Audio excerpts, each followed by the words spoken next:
This is Beatrice Boatwright Yetter that I'm interviewing about the McCracken community and the women that made the 1937 quilt. Would you please tell me a little bit about the McCracken women and the community there? They were farm wives. They went down to MFA to get feed for the cattle, and that's where my mother did a lot of her shopping for material. She'd walk in and here was some pretty prints, and she'd look them over and choose the ones she liked best, and she'd say, "Leonard, buy 3 of those." And by buying 3 sacks of feed, she had enough material to make a grown lady a dress. And her dresses were all made with feed sack, and my dresses were all made with feed sack. She might buy a little tiny, if it had a pretty flower in it that was yellow, then she'd buy maybe a yellow 1/4 of a yard to put a little thing across the bodice or something like that. They were all very handy with their hands. They knew how to crochet, they knew how to quilt, they knew how to do all the things. And especially in wintertime, that's how they spent their winter, was getting the chickens fed and the pigs slopped. And then they washed the dishes and they got the kitchen clean and sat down and did their sewing at that time. My mother and my grandmother used to talk over the phone quite a lot. Can you explain who your mother and grandmother were? My mother was Irma Shipman Boatwright. She married the son of Julia Marcy Boatwright.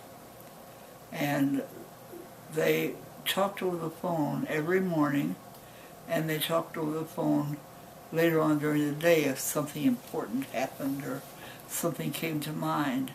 Usually they talked only once a day, though.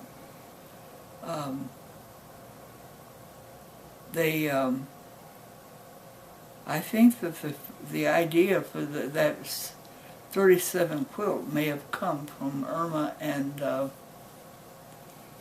Julia talking over the phone. And Julia saying she'd like to do it, and Mama saying, well, if you get enough people around here, and who all would you get? And they started naming people, and they figured it out that they had plenty of people that they could get to make the quilt.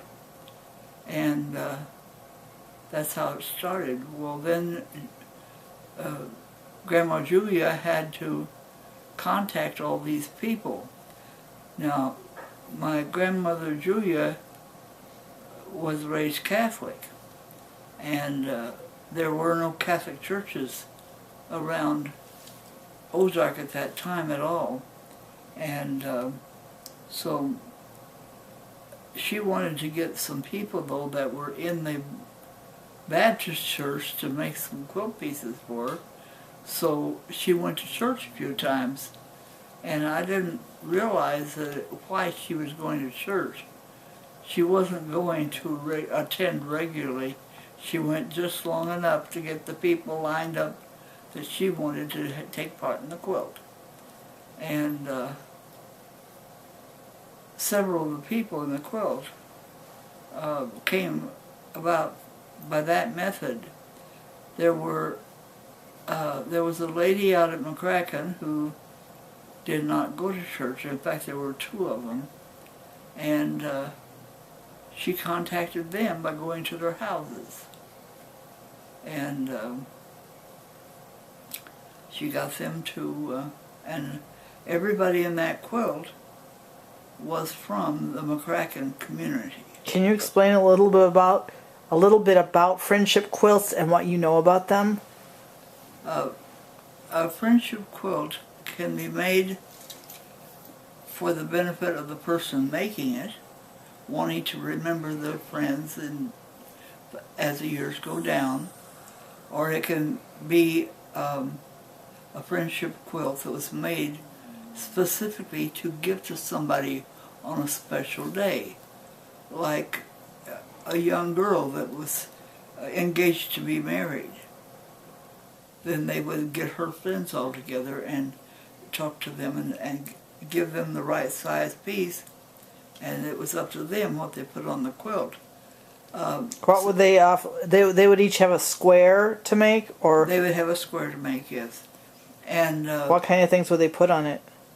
Well, the friendship quilts that they made at Mount Zion Baptist Church, we made the quilts there too, and had quite a bit of fun meeting together and crocheting, quilting together.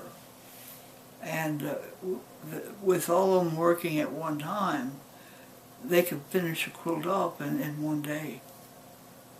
And so they decided to make this one time a quilt for the pastor's new wife, a friendship quilt with all the people's names that belonged to the church, and that was given to her to remember her when she got married, and everybody who went to the church every Sunday, and she knew these people. By the time the quilt was made, she knew them.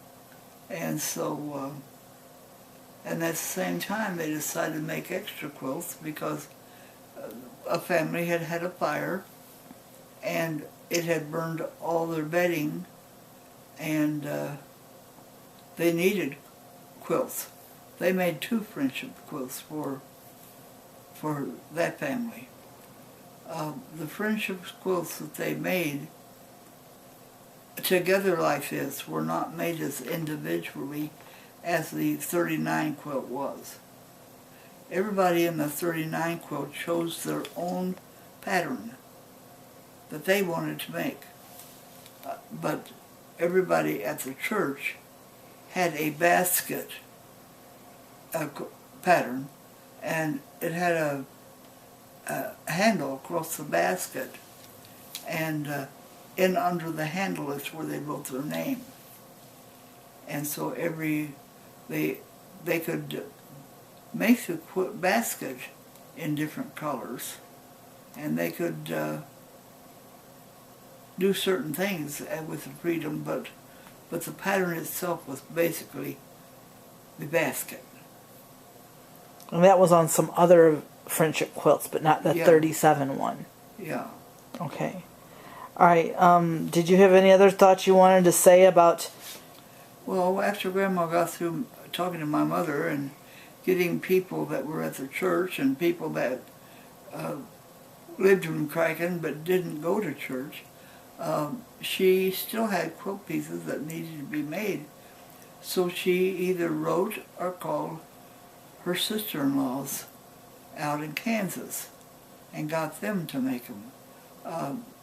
I think she probably wrote a letter, because farm people don't make many phone calls.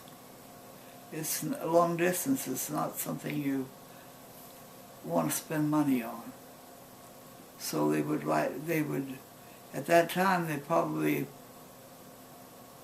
could send a letter for 5 to 6 cents. So they sent letters. Okay, well, next time I talk to you, I might be asking you a little bit more about the McCracken community, or about one of the women that made the quilt. Thank you for talking to us tonight. Okay, thank you for having me. Bye. Bye-bye.